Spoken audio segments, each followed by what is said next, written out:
tokende kana toke mboka na bule nzambe apesi biso tokende mboka elakalaka bapapa na biso me banda moïse abanda koloba mboka yango ti lelo oyo tokomaka te toza deja 40 na kati ya desert e bapapa bakufi bamama bakufi basi bakufi bana bakufi mibali bakufi me mbo yango ti lelo tokoma mboka yango te yali mboka ya ndenge nini oyo bato ya Israeli bakomaki mpe na kolemba Nombre chapitre 14 verset 6 à verset 7 de mezali déchirer cet vêtement pasola elamba wana nde temi ya mateya na kotanga balobi ete et parmi ceux qui ont exploré le pays Josué fils de Nun et Caleb fils de Japhine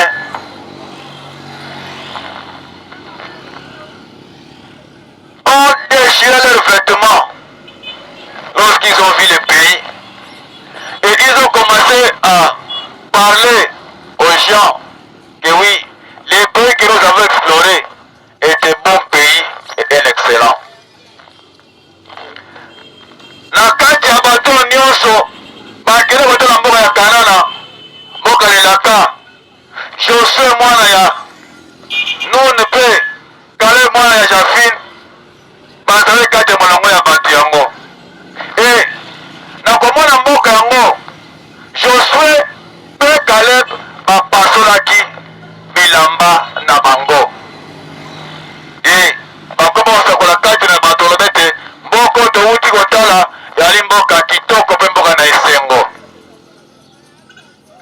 pasola elamba wana oza na yango et porter les témoignages de la nouvelle vie que vous êtes maintenant avec Christ longolaki bomoto ya kala latopanaki bomoto ya sika ndenge balobi ete soki moto aza na Yesu okomaka ekelamu ya sika ndeko lakisa pene ya sika kende baso ozali ekelamu ya sika okoma pena mokelamu ya sika maloba na ote oyo bandeko ndena kutola baliboso basala bana ezali basala 40 na desert na message ete tozokende mboka na elaka mboka na Kana mboka kitoko Nzambe alaka batata na biso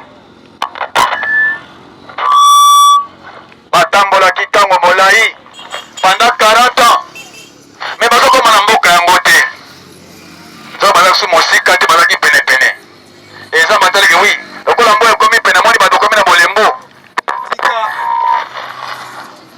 nayebisa Moïse mosali na ngai mpe na Kalebe na Josué bamata bakende kotala toke bamona mboka yango elaka e ntango bakendaki bamonaki mboka na elaka bazalaki na esengo ya komona yango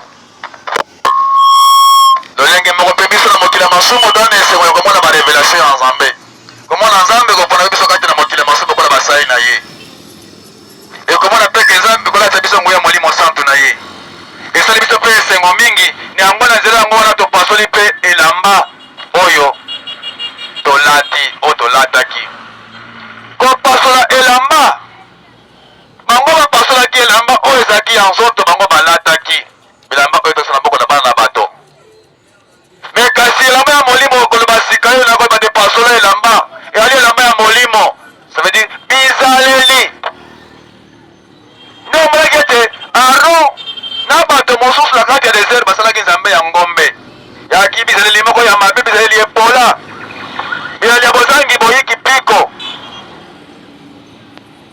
etandi ete pasola elamba oyo olati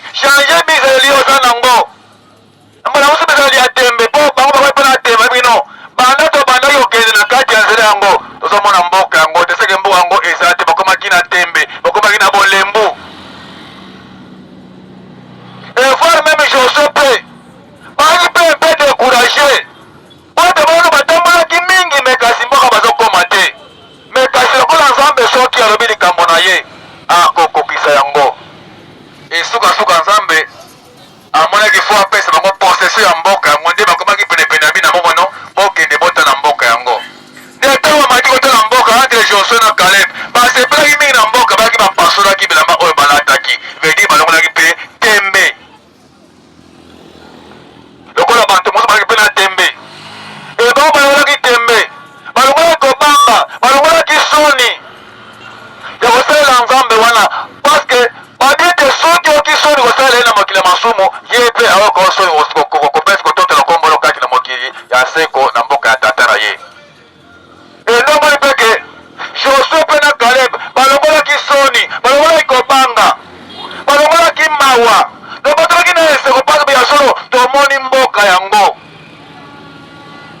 lolenge mpe biso na mokili ya masumu mpe nzambe yango mekati na Yesu Kristo mpe atalisi biso basekre ya bokonzi ya likolo nakomona te ngumba ya monene mekasi na porte moko me na porte yango esekeli bato bakota me moto akotela kati ya ekuke ya mboka yango toka moto amemi likambo na maboko nde ya kokota etango batalisi ngai komona ngai moko na kati ya zela ngona likambo nanga na liboko epesi nga mpe eseko makasi na pasoli mpe elamba vediri na kaboni mpe na makambo ya pamba na mokili ya masumu oyo.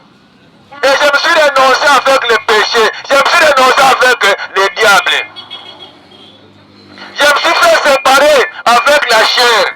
Car je sais que si vous marchez en accomplissant la volonté de la chair, vous êtes mort. Mais si par le Saint-Esprit, vous faites détruire les œuvres de la chair, vous êtes vivant.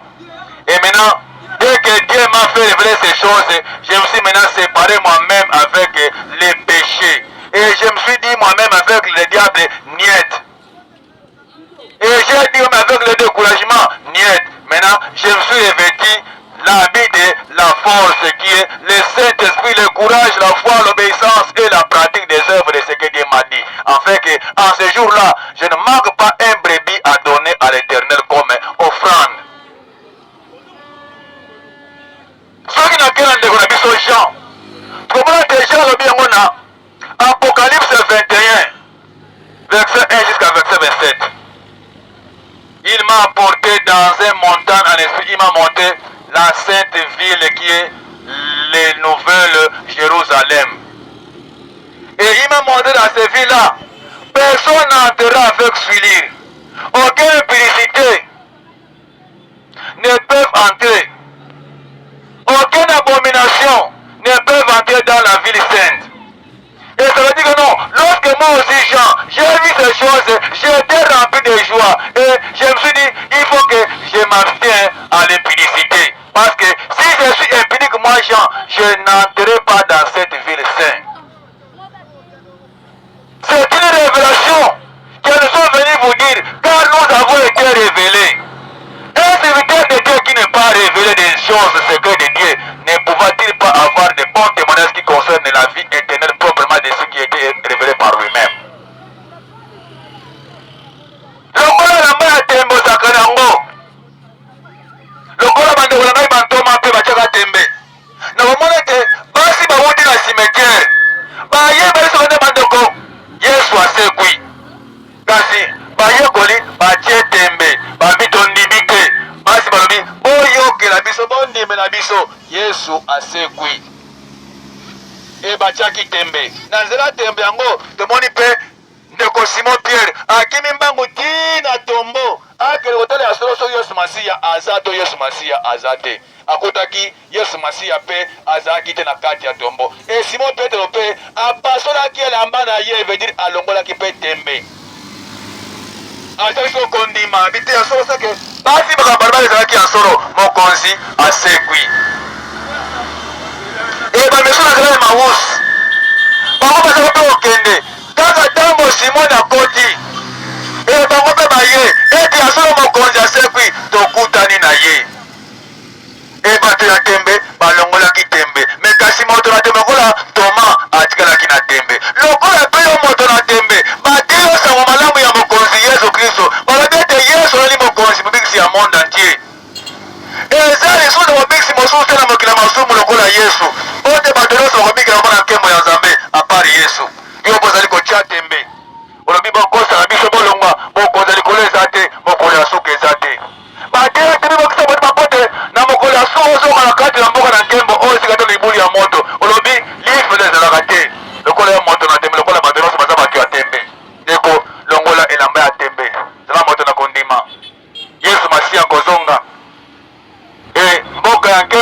mboka ya pasi ezali. Me mboka ya nkembo banani bakota kati na mboka na nkembo se bato nyonso bakomesa bakomo na buku na bomoi. Pe bato nyonso basi basami ya mai pe Molimo Santo. Pe bato nyonso bakomi komisa na buku na bomoi. Nde bajongo wana bakozwa possession ya Rome de ciel oyo Nzambe apesi biso basondikisa na Yesu Kristo. Longola tembe na kati ya makambo ya Nzambe, longola tembe na evangile zali koyoka, lata courage, lata bondimi. Oyebi ete ndeko na biso pe Batime mwana ya Time azalaki mokufi mbi azalaki aveugle. Me kasi Batime ye pe soki atiaki tembe, soki posaki bolembu, soki posaki kobamba abaki bato, me Batime miso elingi efungama te. Me kasi Batime atiaki courage na komona ete Yesu azoleka. Batime alobi na ye, Yesu mwana Dawidi yokela ngai mawa. Yesu abalika tonake nasala nini abi namona. Soki Batime amonaki yaki mpona courage na ye, yo pe longola elamba ya bolembu olata mpona makambo ya Nzambe. Yo pe moso okela masumu ozali mbongo, me makambo ya Nzambe okoma na bolembu. Olinga suki osambela te, olinga oyembela Nzambe te, oka Nzambe soni. Obabike no, soki boyenga Nzambe bino soni na mokila masumu oyo, ngai pe na koyoko soni na mokonzi ya tata. Na mokila masumu ndeko mabina ya basheri mbeya obinaka makasi, mabinaka magoda obinaka makasi, me mabina Nzambe na eglize obinaka te, oyembelaka ye te, oka Nzambe soni. Longola bilamba ya soni ozali kolata wana, pasola elamba ya soni wana olata, lata elamba ya courage. Parce que non, okolia lipa na courage na Nzambe alingaka ba courage, Nzambe alingaka ba fene yante. Longola kobanga lokola Moïse, omoni Moïse pe tango Nzambe akutanaki na ye ayebisi kende na Egypte obikisa likolo na ngai. Moïse pe abangaki abi ngai nani nakende kotelema liboso ya Pharaon. Ndenge pe ozobanga bondoki ya libota na bino baza na nguya moko te liboso na yo. Yo ozali puissant, esikeli yo obangisa bango. Lata courage, telema kati na losambo. Ce que ton Dieu t'a promis, la supériorité de Dieu t'a promis, il va te donner la supériorité devant tes ennemis. Et toi, mets-toi debout, continue à prier et à donner des offrandes et à se conformer avec la loi de l'Éternel. Pasola elamba wana, lokola bantoma, pasola ki elamba bazalaki nango, mokolo bazalaki Molimo Santo. Ote babiete, dans mon Molimo Santo yaki après 3 ans, bantoma mosusu bazalaki kosala mosala bazalaki kosala koloba mbisi. Mais après 3 ans, dans Molimo Santo yaki, pasola ki elamba bazalaki nango ya boyoki soni, ya bobangi. Car Yesu dit non, je vous dis ces choses en fait que vos cœurs ne se troublent point.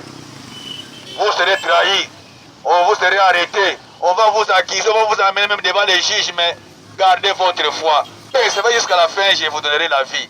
Donc moi que non, na kati ya bato nyonso balongwa Egypte bakota na mboka la Kana. Libota ya Aaron, pe libota bati misusu mingi basabela Nzambe ya ngombe, bakota te parce que ils n'ont pas persévéré. Bato Yesu Kristo mokonzi mobikisi olobite Yesu te. Biso fo simo kimbango nde mobikisi ya bayindo. Orke ndeko na ngai simo kimbango ali ntoma ya Yesu. Babisi bina bona na ntoma ya Yesu parce que l'église de Christ s'est construite au milieu des apôtres. Car c'est aux apôtres que Christ a laissé la clé. Et vous d'aujourd'hui pour suivre les apôtres, vous avez eu honte. Bozo yokasoni, bozo banga. Si vous n'êtes pas derrière les apôtres, vous n'entrez pas le royaume de Dieu. Et tout le monde peut attendre na kalabato nyonso.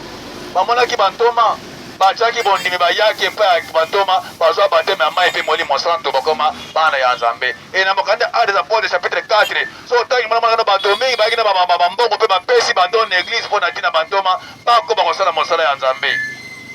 Et tout le monde peut mokonzi Yesu Kristo mokina masomo na Nzambe. Tango ya soteya. Bato nyonso bayaki pa Yesu Kristo. Bazwaki ndenge bango bayaki te. Mpona ni parce que bamonaki kati na Yesu Kristo nkembo mpe nguya mpe makambo ya Nzambe ndenge ezalaki kokita mpe komata kati na Yesu. E bango nyonso Yesu apesaki bango nguya okoma bana ya Nzambe. Me alobiki non, bokamata bikulusu botya na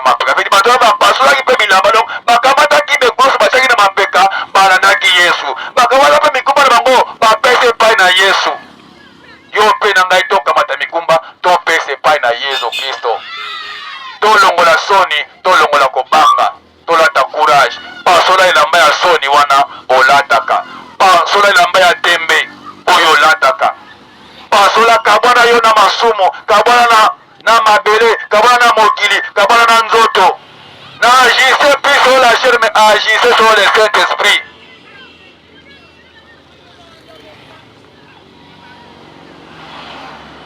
Nombre chapitre 14, verset 6 à verset 7. Pasola elamba wana. Pasola elamba. Ngapena pasola. Ngapena pasola elamba na kolata. Oyo na lata ya bolembu ya kobanga ya soni. Pona sakola makambo ya nzambe na zoka soni. Pona yembele banzemba na zoka soni. Pona tambola kata bikolo pemina unatia kombo na zoka soni. Soki na yoki soni na mokolo ya suka epo wanga soni. Car il est écrit, soki okumisa na mokila masumo, ngai pe na okumisa kombo na yo. Soki oinga soni liboso bato na mokila masumo, ngai pe na soni liboso banji ya tata. Et tukatola ta courage. Na kati na mokila masumo oyo na mosala nyonso lata courage po te balobi ete moto akolia lipa na motoki na ye ka il a dit okolia na motoki veut dire faut toka il faut luka mais so luki te okolia ndenge nini. Et allez partout dans le monde, faites déjà les disciples, gagnez pour moi des âmes. Et nous on a pas fait nyonso na mokila masumo côté pour que na gagner ba âme. Pone ngombe sato nazanga likabote. Et kobanga te. Comme Jésus est venu détruire et déchirer toutes les actes qui vous condamnent. Et vous aussi, déchirez avec Christ toutes les actes qui vous condamnent. Parfois la bilamba non soit en son onatawana. Moyibi, lokuta, bondumba, kindoki, kobanga, bolembu, soni, pasola, longola yango buaka. Elata bilamba ya nkembo bilatuma ya lokumu ya kosala na nzambe kati na mokila masumo yo. Nombre chapitre 14 verset 6 à verset 7. Solingo mona ya mingi tala Apocalypse chapitre 21 verset 1 à verset 27. Tala mokanda ya Colossiens chapitre 2 verset 14 à verset 15. Bandeko tolongola soni, tolongola tembe. Et voilà même de votre maille pour le bina mokanda ya 1 Thessaloniciens chapitre 4 verset 13. Ete botika tembe na makambo tali sekwa. Soki bondi magende Yesu Masiya kufa pe sekwa. Bondi mageno Nzambe pe akoseka sakati na Yesu Kristo baninga nyonso oyo bakufa. Me yo bate yo sa malamu ya boye ozoko bakaka na tembe. Olebile biso tozali kokosa yo. Ndeko, to kokosa potozo wa nini? Toye biso verite olobi na biso lokuta. E soki bokangi lokuta bokangi biso te bokangi Nzambe ya bomo inde lokuta. Pasola elamba oyo olati. Elamba ngo ezali ya nzoto to elamba ya molimo. Makambo ya mabe ya molimo eza kati na yo. Makambo ya tembe, ya moyibi, ya lokuta, ya bondoki, ya kuinvoke bile bato bakufa na cimetière, ya kokomisa ba mama to pasi na bino, bato ya konore lokola Nzambe alati yo nguya, alati pe mwasi na yo. Nzambe soka poni mobali, akomise mosali na ye, jamais Nzambe oza nguya mobali apesa pe pa mwasi. Ezalaka bongo te. Oh, lokola boti nga akomisi nga intoma, mama oyo abota na ye pe bato bakoma kosambela ye. Ezali bongo te. Oyo ezali sagesse humaine. Une ville puissante sans roi devient adultère. Un serviteur de Dieu qui n'est pas révélé des choses spirituelles, ou qui n'est pas revêtu de Saint-Esprit, qui n'a pas choisi et établi par Dieu, ne sera-t-il pas bien enseigné les révélations de Dieu par Jésus-Christ, Seigneur et Sauveur dans l'apostolat?